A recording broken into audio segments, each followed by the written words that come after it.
Test, test. Test, test.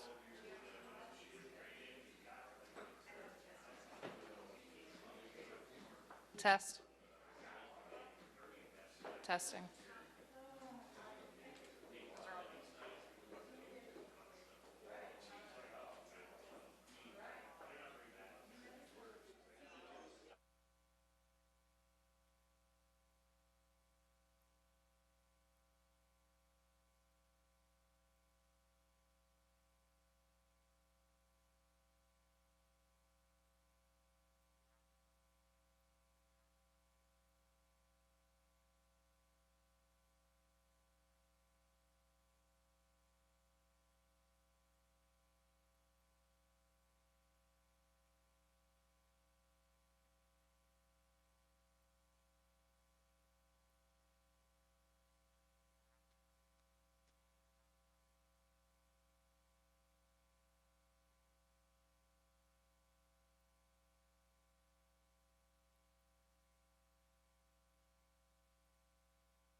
You got it up, River? Mic check, 1, 2, 3. Mic check, test, 1, 2, 3. You good? Awesome, thank you. Thank you. Mic check, 1, 2, 3. Test, mic check. You good?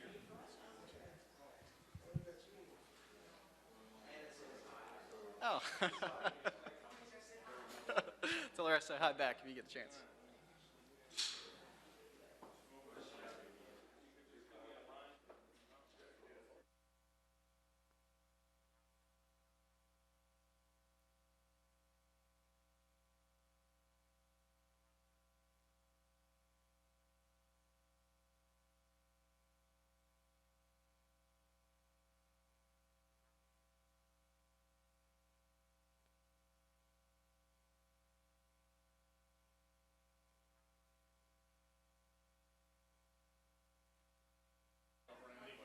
Oh, is it? Now I can. Sorry, mic check. Mic check, 1 2 1 2. Mic check, 1 2. Can you see it? Are all our lines good? Can you hear them okay? I'm trying to talk like a normal, lower voiced person. Okay. All good? All good? Okay. Are you good, Annie? Okay. Okay, yeah, no, you're fine.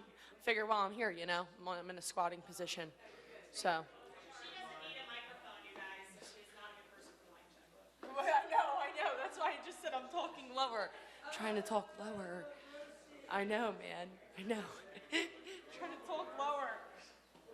That's all right. That's my work mom. She can say that.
I think was Kathy over there. Yeah. General, I don't know where he is, but you can sit there. I want to be the general. Well, you can be the general. All right. Okay. Okay, everybody, let's get started, and we got a lot to talk about. We got some really important folks back here in the back, whether it be Mitch or JB or maybe other senators or delegates and everything, and all y'all. Okay. Here, I think, let me lead off by just saying this. We just got off the phone on a video conferencing, started about 11:30, went till probably about 1 o'clock, and with the president and the vice president. And you know, this was right, you know, a video conference right from their cabinet room. There's a lot of good information that they were passing on to us. Basically, the information to me surrounds just this, and that is, without alarming anyone, the seriousness of this continues to be real, and the seriousness of this outside of our borders is surely more real than inside of our borders. In West Virginia, as of today, we have now tested 84 cases. 80 of them have come back negative, and 4 of them are still pending. We do not have a positive case yet. Now, from time to time, you know, we constantly are having, well, I know there was one at Mon General, or I know there was one at Raleigh General in Beckley, you know, or I know there's one at Cabell Huntington, you know, or you know, wherever in Huntington. And yet, when the tests are really run, we're coming back negative and negative and negative, which is great news, great news. The only thing I would caution us all about is just this. And now is where really and truly I've got to be your leader, and I've got to be the adult in the room for sure. You've got to realize just this, that if all the powers to be throughout this nation did not believe the gravity of this situation was as big as it is, they would not be doing what they're doing. In our state today, we have been really blessed and sheltered, but we should be concerned. We should really be concerned because we're an elderly state, and those that are of us that aren't elderly, a high percentage of those have health issues, you know. And so if this virus were to aggressively attack us, we are a very high risk population. So we've got to be concerned. Don't be asleep at the switch. And that's why everything that started with preparedness and went to proactiveness is real that we're doing. Now, that's why I canceled the state tournament. That's why I canceled schools. That's why we're doing all the different stuff in the nursing homes and right on down the line. This is serious stuff. It's really serious stuff.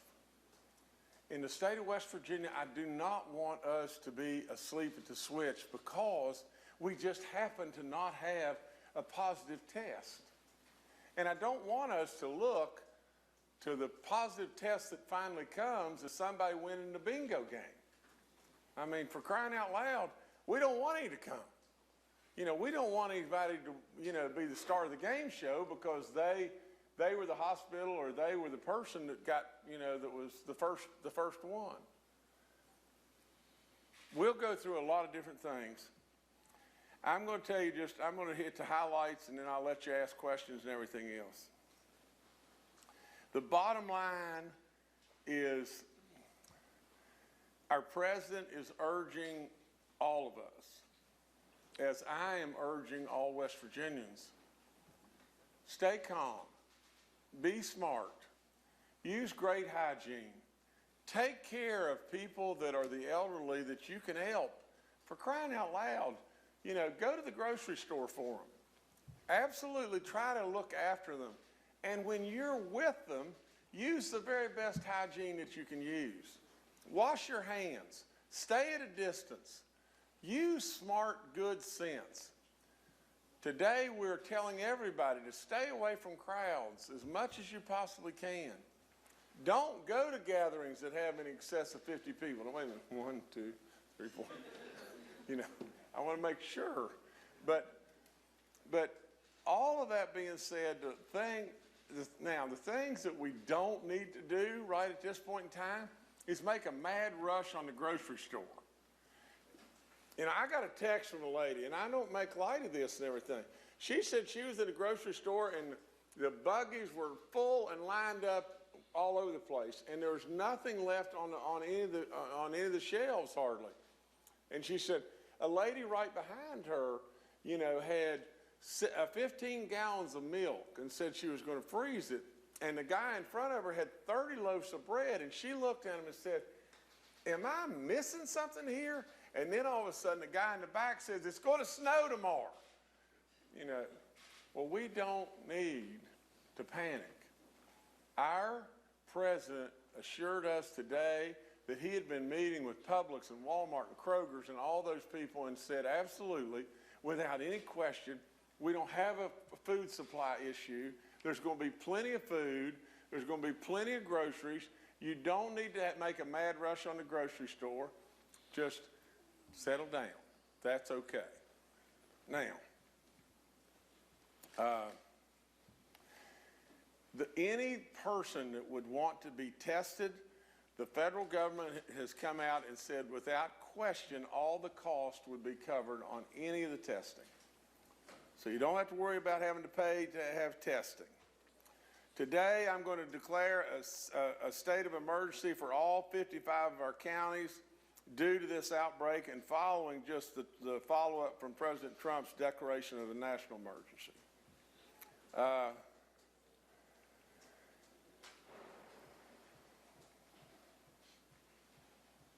From the hospital standpoint, I'll get back to that in just 1 second. We're beginning to work on personnel policy and people coming to work, and basically I have mandated to all of our agencies that let the experts work on their own type plans. You can have people working at home, working on computers, working at home. All that would be great if they need child care or whatever like that, and they need to stay home with their kids, or they're worried, or they're elderly, or whatever it may be. We'll be working through and developing programs that will enable our people to be able to work and still get all the essential stuff done and do it in a way that is the most advantageous to all of us. Clayton will be telling you about school updates. This is one thing that we can be super proud of, and it's the fact that today, Monday, you know, when all this started down the pike, we had more than 500 sites around the state that began operations to ensure that our children who would require school breakfasts and lunches would receive meals during the statewide school outage. You know, it's amazing.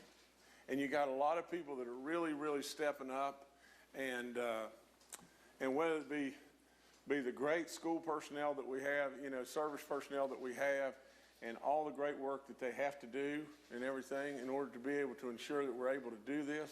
You've got not only that, but you've got religious groups and everything else that are jumping in and really helping in every way, shape, form, and fashion as well there.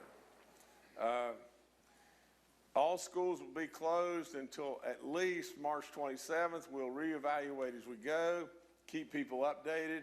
I want to commend our Attorney General for his actions to combat fraud and scams and price gouging and all that stuff that's going on.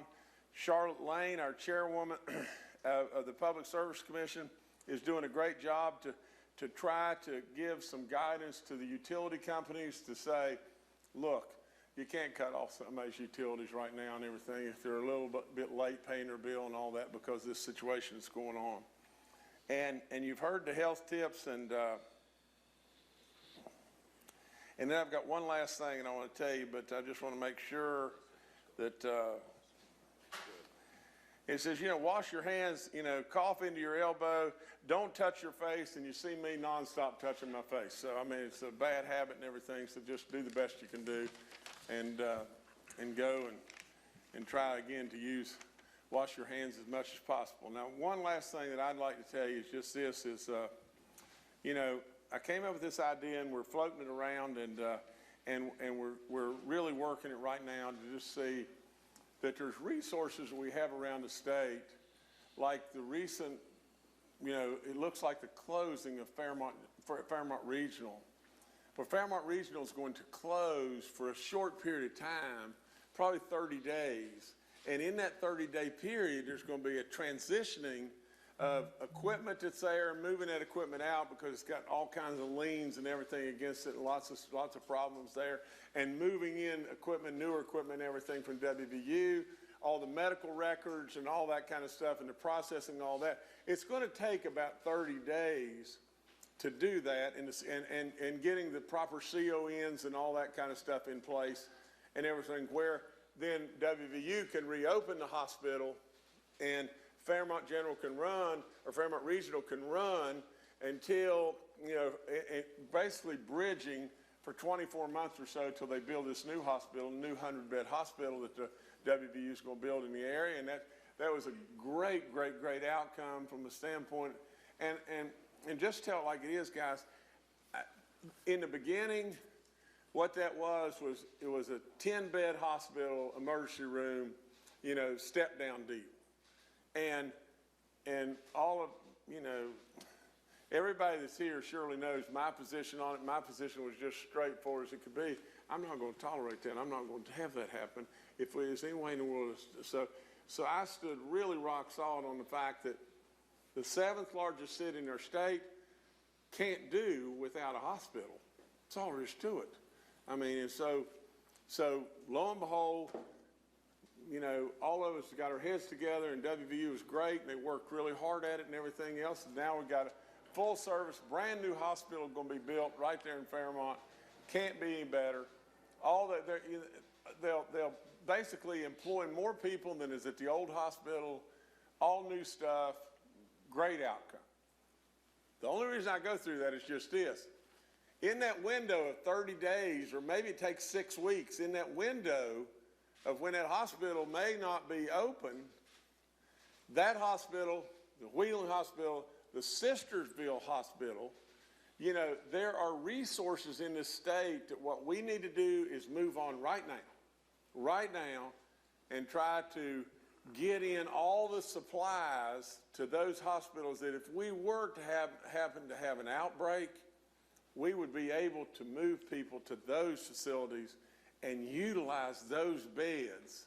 And there could be as many as maybe 400 plus beds, and we could utilize those beds with docs that are already there and properly equipped from the standpoint of protections and all that kind of stuff to be able to take care of those people in a better way there if our other hospitals became, covered up or whatever it may be. So with that, all that being said, we're still trying to do every single thing in a state that doesn't have one positive confirmed person yet. We're trying to be ready if we have a rush on everything, that we'll have facilities that we can go to. We're trying to be ready in every way we can possibly be. You got a lot of people doing good work here and all that kind of stuff, but my last words would just be just this simple. let's not get caught, you know, and then say, oh no. Let's err way, way, way to the safe side, you know, way to the safe side. The greatest thing that could happen is we've overkilled the situation tenfold, and then really and truly at the end of the day, we didn't have a great big bad thing happen. So with all that being said, you know, I guess I'll open it up to y'all, and you can ask whatever you want to ask. Statistically speaking, we should have had a case when you look at the numbers. I'm sorry. Based on other states, statistically speaking, we should have a case popping up here. First of all, are you concerned that West Virginia didn't receive resources from the federal government with the problems with the test rollout? Also, has it left people in this state who are vulnerable to getting sick because we have an older population? Has it left people more vulnerable because our testing per capita has not been what we've seen in surrounding states? Okay, I'm gonna let Kathy probably go into this more, but I would just tell you this. I think what she's going to say is we've tested now 84 people, okay, and Ohio has tested 100 and change, and their population is 8 times as much as we are. You know, we're pretty much ahead on the testing, But it wasn't until today. We did a story yesterday that showed the numbers were behind in West Virginia. So my question is, do you think that we've had less of a response from the federal government here in West Virginia than we deserve or that people would feel comfortable with? well, on the call, you know, and again, I'm going to be just brutally honest. I don't have any way to do anything but that. On the call, the governor from Washington State said, we need more resources here, and why in the world are you continuing to send resources to West Virginia? They don't even have a case, you know? And so everybody's scrambling and pulling for the cheese, you know?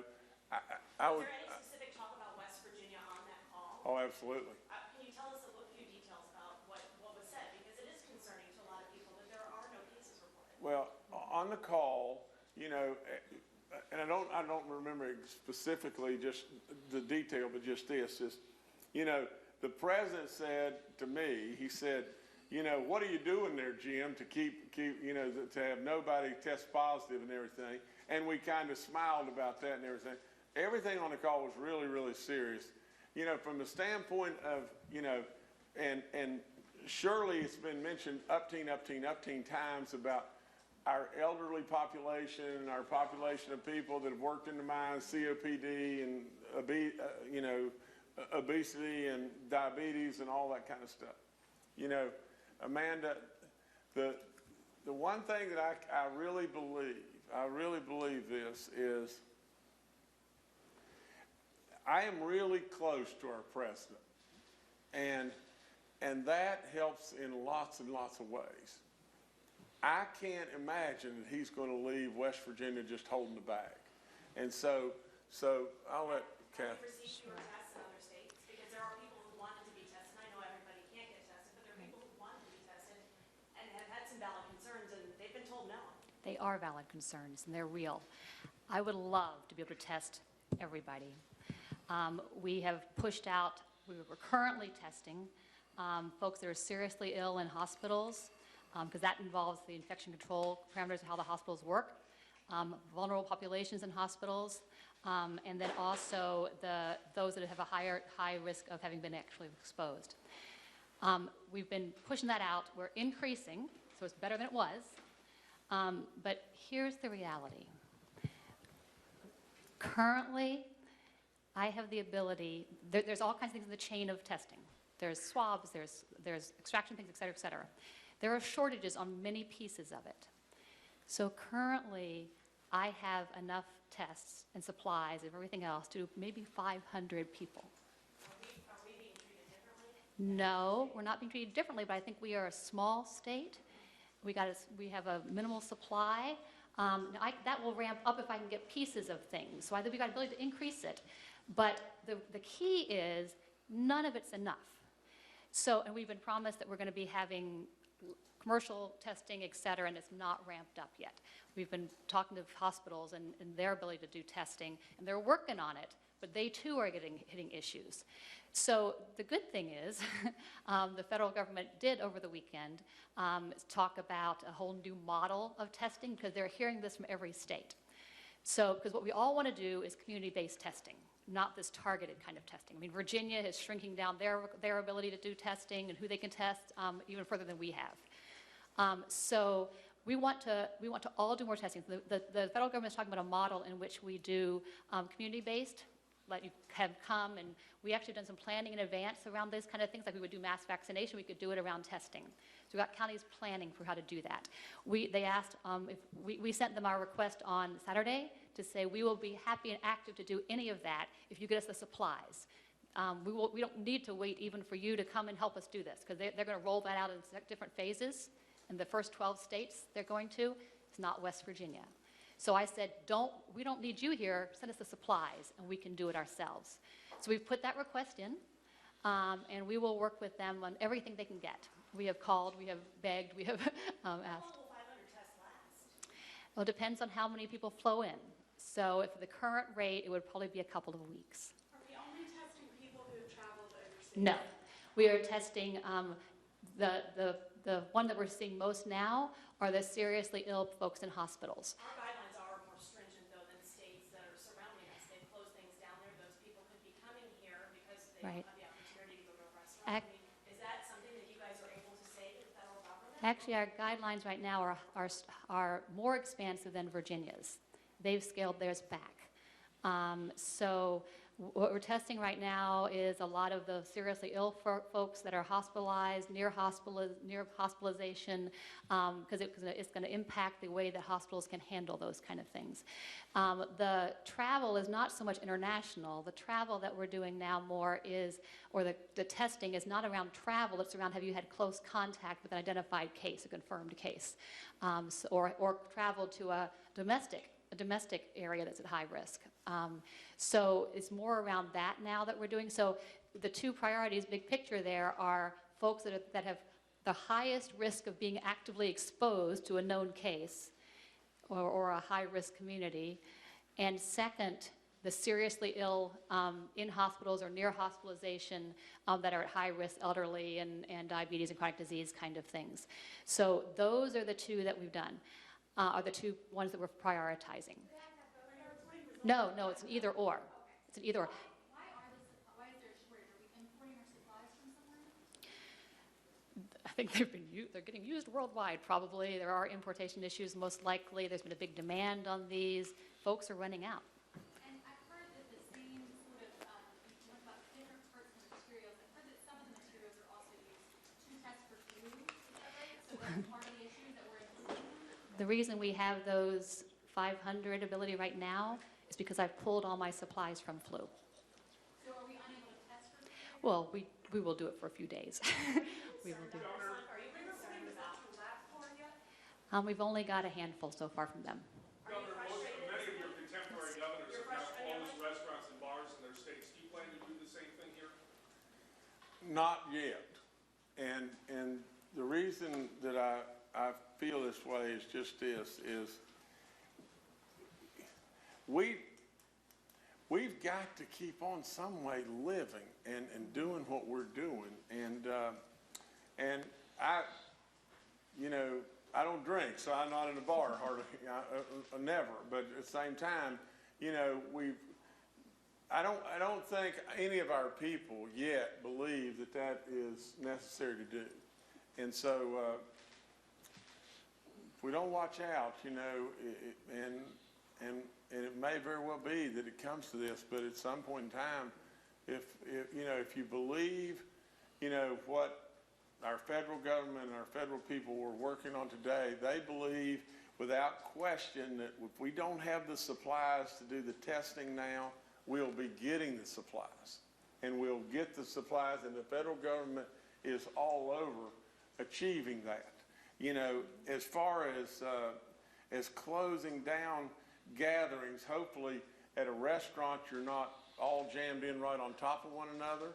And the other flip side of it is hopefully we use good good, sound judgment and say, you know, at the same thing with the bar, you know, that from the standpoint of going and interacting with an elderly person and everything, that we use all the hygiene, and we may, just like with what happened with the schools, you know, I was not an advocate on the first day of closing the schools, but then very, very quickly after that, the very next day, I closed the schools. And it may be that we have to do that too. I would like to respond to Dr. Slingle, my question as well, with the bars and the restaurants. Do you have any additional comments? You know, you have to, we may go to that spot at some point where, you know, right now you're looking at how can they function in ways that, again, you don't do the congregate gathering. You can be, people be further apart in smaller groups. Every sector of society needs to be thinking about how do we do social distancing.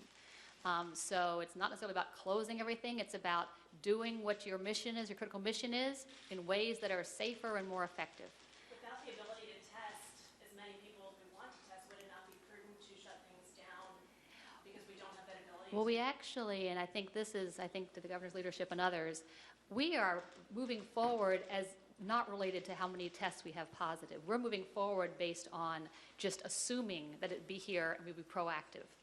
So we are not waiting for that because we know that the two things ideally that make the biggest difference really are, one, those social distancing measures, and that we all pitch in and do them. So all of us take part in that. We all think about the creative ways that we do that. If you can get 70, 80, 90% of your population doing that, you can make a big difference, what we're seeing from other countries. And then the other thing that can make a difference is if you can do widespread testing so you quickly identify and can follow up. So I am excited that they've got this plan to come forward. I think that's got great potential, and that's wonderful. We do need those supplies. I think that we need, the message we keep saying forward is, you need to be prioritizing states not just on numbers of cases, but on the risk. We have a high-risk population. If we don't have a lot right here now, that's great. If you send them now, we act now, we have a chance to really, really reduce it much more. If you send it just where it's already happening, you may be too late. Dr. Slum, can you clarify for me, is the virus actually airborne? They're learning more about it. For the most part, they think it's respiratory droplet, but they are exploring could there be any other means. Probably the majority is respiratory droplet. They're exploring that piece. But still, doesn't that make you concerned about the limited testing? Because people could have this, and then if they can't get tested, I mean, they could be spreading it. I think you have to make the assumption that when somebody is sick, they have it and you manage it. When these situations happen, you start to manage them with the assumption that they are. But again, I mean, it is reassuring that the 80 that we've done, including high-risk folks in hospitals that have been severely ill, have been negative. So that is reassuring. And we need to keep doing more, and we're pushing to just do more. And I would encourage providers to send them in according to those guidelines. Get them in. And we will keep them being tested. I mean, we've gotten really good. Our folks were here at 5:30 or 6 this morning starting. They've been doing runs this morning again already. So people are working really hard. We're keeping up so far with the turnaround time. I want to follow up on my question about your frustrations. Are you frustrated about this? And can you just briefly talk about what you pulled from the supply to check people for flu to check for COVID-19? If you don't mind to just kind of clarify that. And are you frustrated? That's my first question. I think we're frustrated as a nation with that piece of it all. Specifically here that Sure, we're all frustrated with this issue, and we do the best we can. We pull together, so we will keep doing that. And we've talked that the hospitals are working towards trying to get testabilities with new and different kinds of tests that the FDA has made available. So they're working on that. They actively are doing that. So we've got places that are really looking to try to expand it. LabCorp is here, and so we've been in contact with them. And they say now that if a provider has a LabCorp contract and they don't have supplies, that call the representative and they will get them some supplies there. There's great potential for the broader community-based testing. And I think there we start to look at things like, could we prioritize folks like if they've been sick, healthcare workers, first responders, elderly. So you would start doing the folks that it changes how they, like your healthcare worker, if you can rule it out, you can get them back to work faster. So you start to do those kinds of things. So there's great potential in moving forward, and I think it will change, but it is a really frustrating part right now. What's the time frame? Governor, what does that state of emergency mean? What powers does it give you? And how exactly would you close a private business? Or what part of the code, or how would you get that authority? Bill, got to answer that, or some, That's probably a Brian Abraham question. As you know, Governor of Ohio did that. There probably is requirements or language in the statute somewhere that allows the governor to take that kind of action. But here comes Brian. He may be able to answer that for us. Does the governor have the power to close private businesses? The state of emergency that the governor has issued is relaxing the authorities that our commissioners, directors, and secretaries have to enforce policy and regulation. There's nothing in this executive order that the governor granted any power to himself, and it's a constitutional question as to whether or not he can seize private businesses and threat that they do certain things. Keep in mind, there's some reporting in the media, I think, that say governors are directing and requiring, and a lot of that's been requests that these businesses curtail or shut down. Some of it has been, and some of it has just different constitutional abilities to do so. But what we've done with this is we're allowing our agencies to work with our businesses and the lack of regulation. Would an emergency declaration allow Secretary McWhorter to do anything, changing elections and back elections, looking at the effective primary?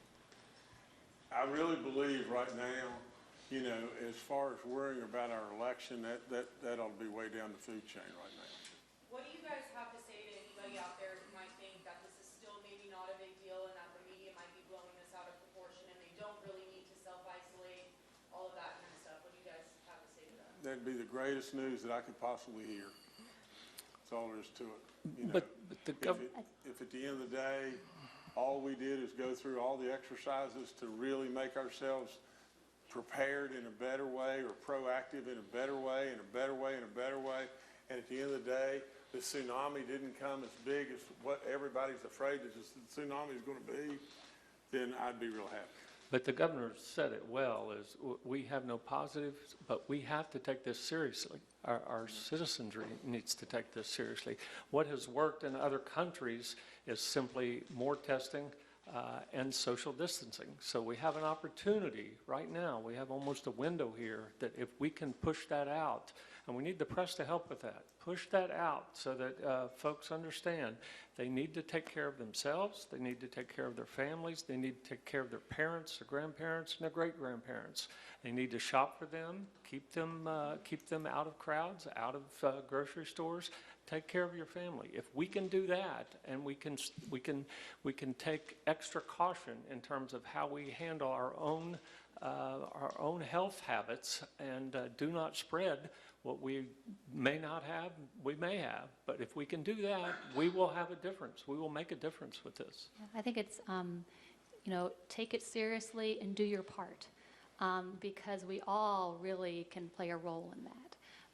And I think we take that nervous energy that we have around this and channel it into effective action.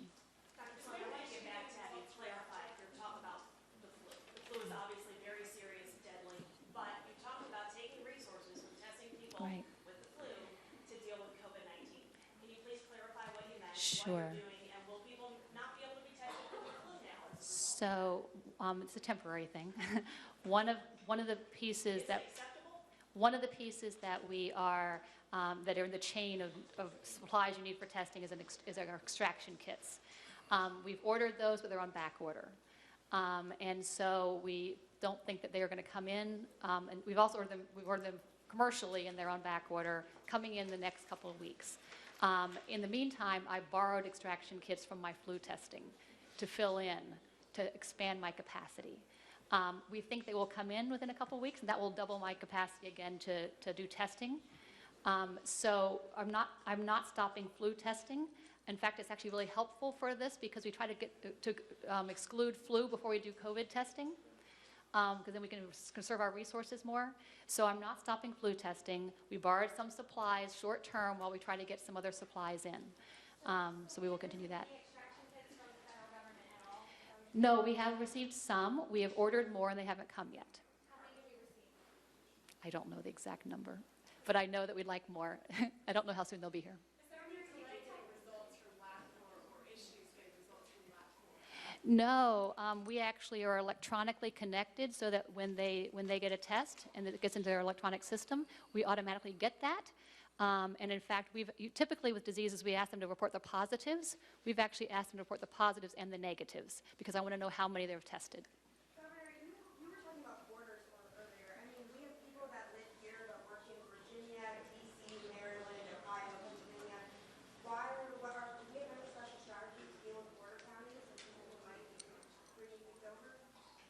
West Virginia is just a collage of border counties, period, you know, when it really boils right down to it. You know, naturally, we're concerned about people living in West Virginia and going to Virginia and coming back.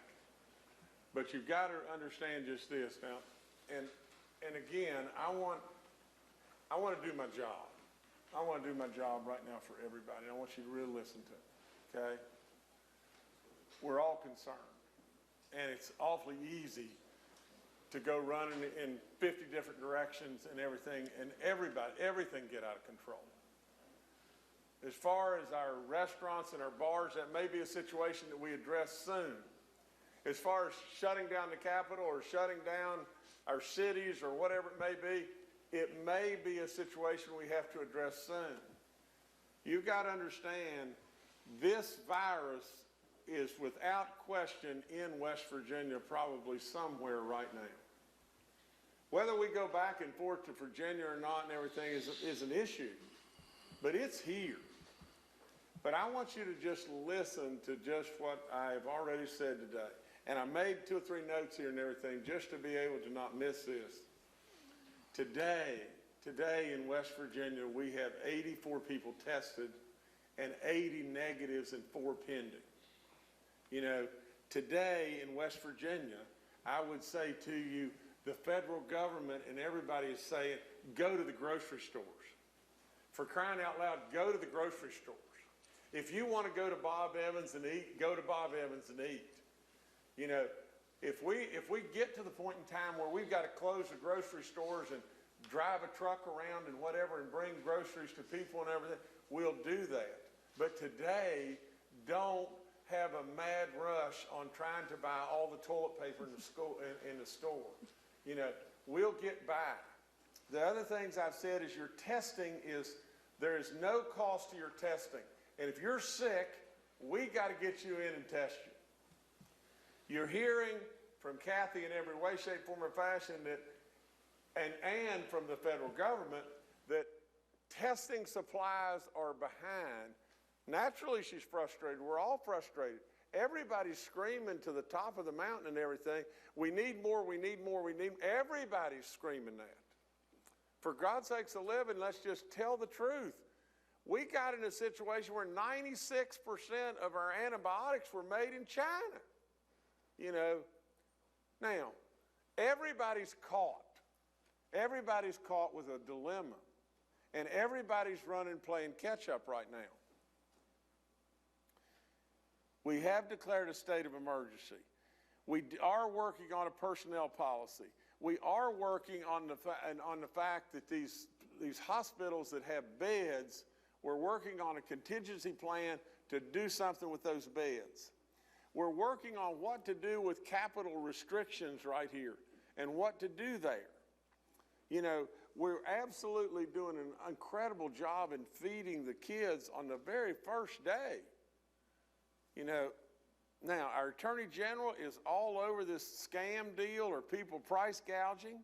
The Public Service Commission is appealing to all the utilities to don't shut somebody's power off. We've given you all the health tips under the sun. And I would go back to just this. Surely, we've got to just keep screaming and screaming and screaming. We're an elderly population. We're exposed. We've got to have more testing abilities. We've got to have this. We've got to have that. That's what we're doing. That's what we're doing to the highest heavens. That's what we're doing. But we can't stop living. We can't stop living at this point in time. Governor, can you clarify what exactly does a state of emergency mean for West Virginia? Well, I've got to defer more to Brian Abraham on the official capacity of that. But from my standpoint, it was more of a follow-up from a national state of emergency. And then if you declare a state of emergency, then there are certain things within the state that become freed up and able to move easier. Now, all those particulars, Brian is going to have to tell me. Can you clarify exactly what a state of emergency means for West Virginia? What does that free up, and how will that impact things? Well, under this order, it's Executive Order State of Emergency. It allows the governor to suspend certain laws and rules that we have in place. So purchasing issues, personnel issues, different types of regulations. So what we did in this one, first we declared all 55 counties a state of emergency. There's an issue we have going right now with the Small Business Administration, reached out to us this morning. They need a declaration that our businesses and our counties are effective so they can put certain of their procedures in place. So this was necessary to effectuate that. With respect to the overall idea of this executive order in a state of emergency was to allow our secretaries, directors, and commissioners the ability to waive certain rules and regulations as necessary to deal with the changing environment. Can you give us some specifics? Our personnel rules, for instance, would be one, and as the Governor mentioned, we're working. Or the purchasing rules that we talked about before. Right, so if we have an agency that needs to buy supplies, normally they'd have to go through the prolonged purchasing process, putting out a bid, et cetera. This frees them up to immediately go to the street and buy those supplies. Personnel rules may say that we're going to now relax the time requirements to be at work or how we work or sick days and deal with those. So it's pushing that out throughout our state. As we deal with businesses or agencies that or places that we regulate, it allows our directors or commissioners the ability, because maybe our hours are affected, the way you come in and apply for renewal for a license or an application for a license, it may be some timeline gets extended based on a case-by-case basis. It's just freeing up our agencies to do business with our public in a way that's more consistent with common sense. And can you give some specifics specifically for small businesses? I know a lot of people are really, really concerned because small businesses often deal with person-to-person interactions that are not necessarily happening now. Well, this would, as our agencies go, again, allow for, if there's some hardship on a business caused by this event, the agency would be allowed to release or waive certain restrictions and how it deals with that business. Now, as far as how their business operates with the public, this won't reach to that. That's a public-to-customer relationship. So this is only going to relate to how the government does business with our entities that we do out in the public. Can I make sure we don't miss something here? So, a few years back, we established a change with the state of preparedness and to augment our state of emergency. So, I just want to make sure people understand.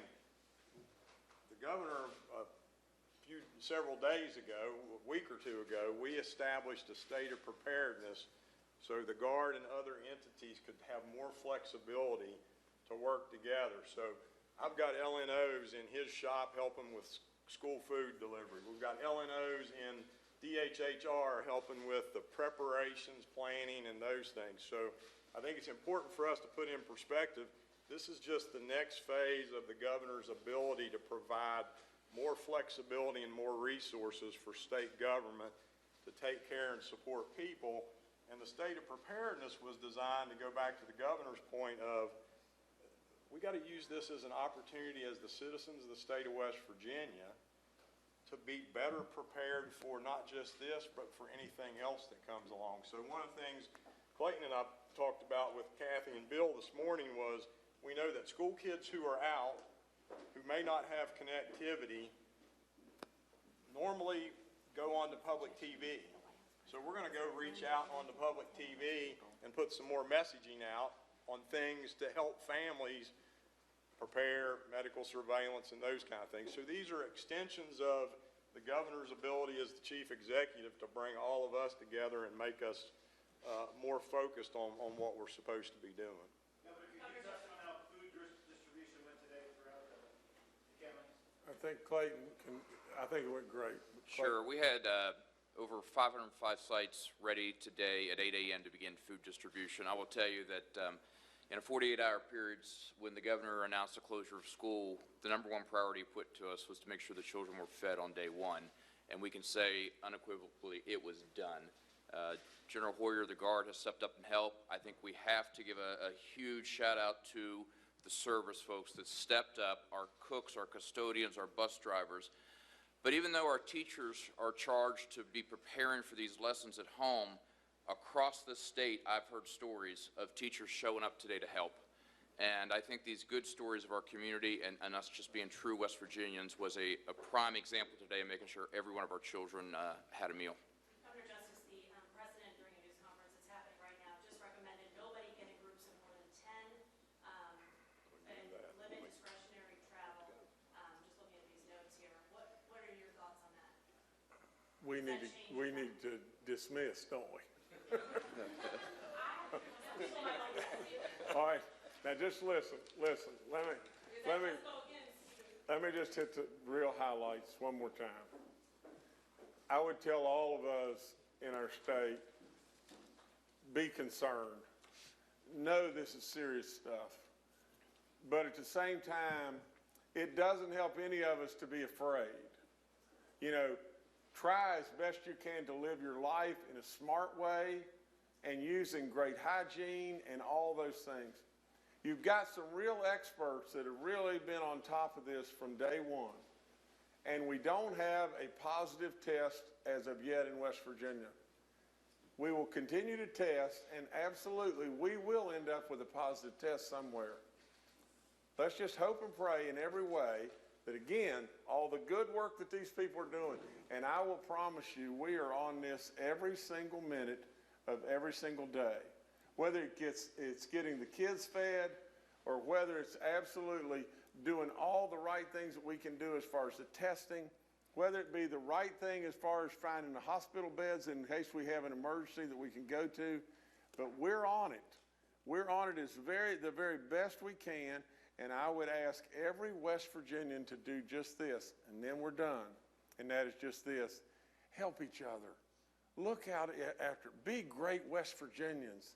Be the people that love one another and try in every way to be smart, to use great hygiene, and help especially the elderly in every way. Now look, we're going to get through this. We're going to get through this, absolutely. Let's don't panic. Let's don't be afraid. Let's just get through it and everything. Is this a time when you have this relationship with the president? Is it a time when you need to pick up the phone and call him and say, we're not able to test the way we need to? Listen, I want you to know that from Kathy's standpoint, and Kathy's a superstar here, from her standpoint, we are not behind in the testing. I know if you look at 1.8 million people, for God's sakes, living, you'd like to test everybody, you know. But if you compare to what an Ohio or whatever's doing, Kathy would tell you we're not behind. But I would tell you we're working like cats and dogs to be able to get more and more and more and more supplies here, just in case we'd have a run that we'd have to do more tests. How were we able to double the numbers overnight of cases tested? With folks especially on this hospitalized arenas, to get folks to send things in. And they picked up on those things, and they've been sending it in more. Keep in mind, if we had 2 and we went to 4, would you be concerned that we'd doubled the number? I mean, we were at 40 and we went to 80. You know, I mean, 80 compared to our population, and I hear exactly what you're saying. We need a whole lot more kits. We need a whole lot more testing abilities and all that kind of stuff. We're working it. We're working it. Governor Justice, on the call with governors today, President Trump instructed governors that they should work on trying to find more ventilators and respirators themselves. Ryan Abraham mentioned purchasing earlier. Is that something you're working on? We're absolutely working it, but I think that Bill and Kathy both would tell you that they have almost exhausted that. And on the call am I correct in that? Secretary Azar was on the television last night on the press conference, who stated publicly they have thousands of respirators available at the federal level and have only had one request from one hospital for a few. That was last night in a press conference. And let me follow up. What I mean by this is this. From tasking the private sources and whatever like that, the federal government, here's exactly what they're doing. They're saying, now we want y'all all to look privately as much as you can before you come to us, but they're also saying to us, we got a mountain over here of them. So have you started doing that? Absolutely, absolutely. Dynamics and logistics of testing aside, I know it's very important, that aside,